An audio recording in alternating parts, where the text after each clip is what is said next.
Continuiamo l'intervista per il Breganze Facundo Posito.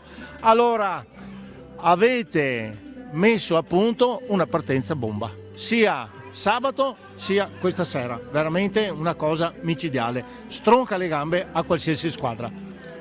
No, vabbè, abbiamo iniziato con l'atteggiamento giusto, penso.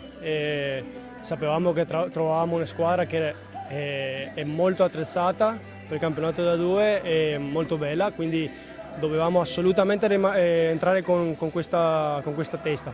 Ecco, i gol sono arrivati subito, però ecco, dopo loro sono rientrati, ci poteva stare anche un 3-2 magari nel primo tempo e noi siamo stati bravi anche a portarci il 3-1 sul primo tempo, quindi bravi tutti. Sì, no, la partita è stata molto bella, molto ben giocata, loro hanno sofferto sicuramente nei primi minuti la vostra partenza, cioè 2 gol in un minuto, non è facile riprendersi, ma poi dal quinto al sesto minuto hanno messo in gioco delle trame notevoli, però il gioco del Breganze si vede, insomma, standard ormai livellato, molto alto però.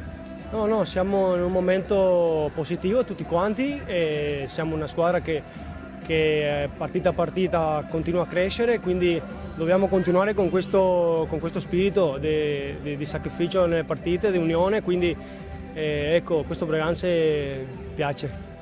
Molto bene, con questa appunto con le parole di Facundo noi vi salutiamo, vi ringraziamo, arrivederci alla prossima gara, buonasera a tutti.